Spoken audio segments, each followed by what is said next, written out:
ये तमाम खबरें बुलेटिन का हिस्सा बनाएंगी। आगाज करते हैं इस खबर से कि इलेक्शन कमीशन ने नून लीग के उम्मीदवार मिफ्ता इस्माइल की दरख्वास्त मंजूर कर ली है। NA 249 के ज़िमनी इलेक्शन में डाके गए डोलों की दोबारा वोटों की गिनती का हुक्म दे दिया है। मिफ्ता इस्माइल के वकील सलमान अकरम राजा ने हल्के में दोबारा ज़िमनी इलेक्शन का मुतालबा कर दिया।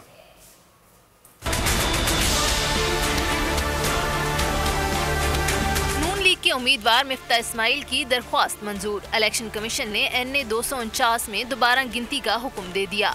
तमाम जमातों को सुबह 6 मई को दोबारा गिनती के लिए RO ऑफिस पहुंचने का हुक्म। Chief election commissioner Sikandar Sultan Raja की सरबराही में 4 रुकनी बेंच ने दरख्वास्त की समाअत की। मिफ्ता इस्माइल के वकील सलमान अकरम राजा ने मौक़िफ़ इख्तियार किया कि हर पोलिंग एजेंट को दस्तखत शुदा फॉर्म 45 देना लाजमी है। 167 पोलिंग स्टेशन पर फॉर्म 45 पर किसी पोलिंग एजेंट के दस्तखत नहीं। हमें एक भी फॉर्म 46 जारी नहीं किया गया। पोलिंग बंद करके फॉर्म 45 और 46 की तैयारी के वक्त कुछ हुआ। सरकारी तौर पर 683 वोटों का फर्क बताया गया। सलमान अकरम राजा ने कहा, हल्के में दोबारा पोलिंग का मुतालबा करते हैं। सारा मामला मशकूक हो चुका है। नून लीग के वकील जहांगीर जदून का कहना था कि नून लीग को डस्का के बाद दूसरी फतह मिली है। अभी तक किसी का जो पहले उसने अनाउंसमेंट की है, अभी तक जो MNA का जो है अनाउंसमेंट जो होगी नोटिफिकेशन वो रिकाउंटिंग के बाद होगा। तो आज इंशाल्लाह मुस्लिम लीग को डस्का के बाद दूसरी जो है वो फतह हासिल हुई है। उन्होंने जो एप्लीकेशन थी वो एक्सेप्ट कर दी गई है। समाअत के दौरान कादिर खान मंदुखेल के वकील लतीफ़ खोसा ने मौक़िफ़ इख्तियार किया कि ये दरख्वास्त बिल्कुल बिला जवाज़ है। इन्होंने हारने से पहले कहीं दरख्वास्त नहीं दी।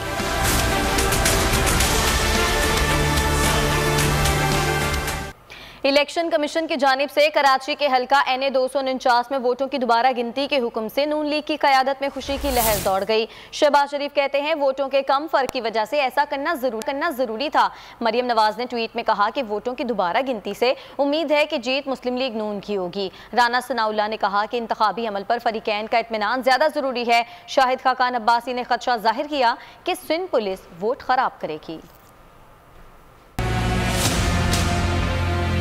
कराची का हल्का NA 249, जहां दोबारा पोलिंग नहीं वोटिंग की गिनती होगी। इलेक्शन कमीशन के फैसले पर शहबाज शरीफ ने मुसरत का इजहार किया।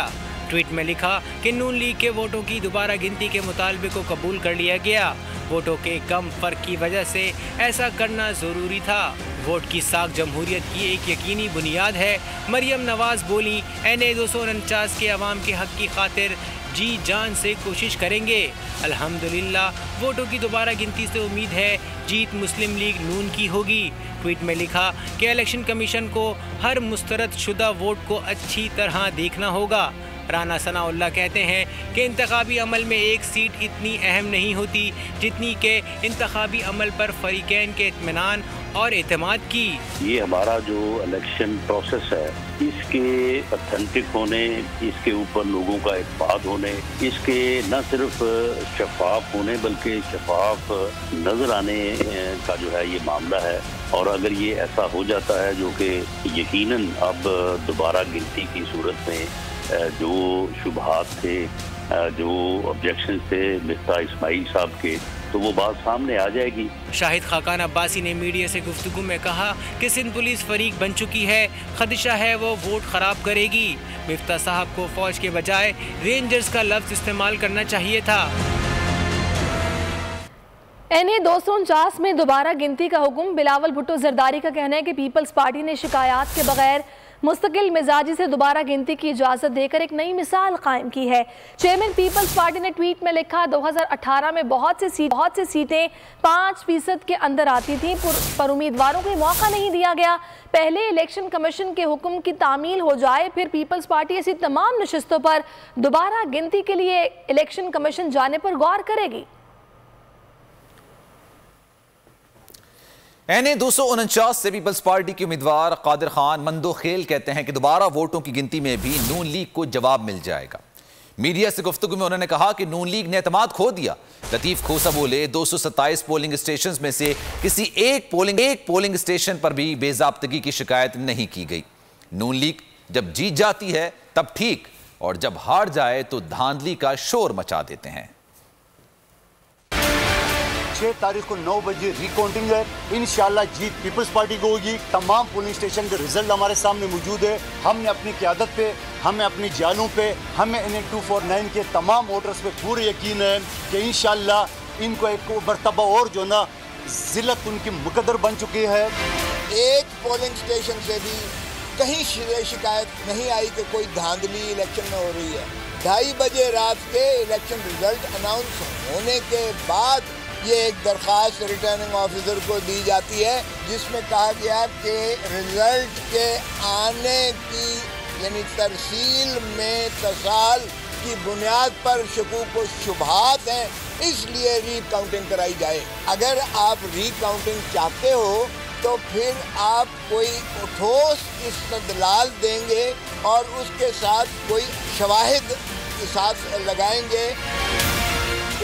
हल्का NA 249 में न्यूट्रल अंपायर की निगरानी और बायोमेट्रिक सिस्टम के जरिए दोबारा इलेक्शन कराया जाए। PTI उम्मीदवार अमजद आफरीदी ने मुतालबा कर दिया। कहा बल्दिया की अवाम का मैंडेट चोरी किया गया, अवामी मैंडेट चोरी करने के खिलाफ हर फोरम पर जाएंगे। इलेक्शन कलदम करार देने के लिए अलग दरख्वास्त देंगे।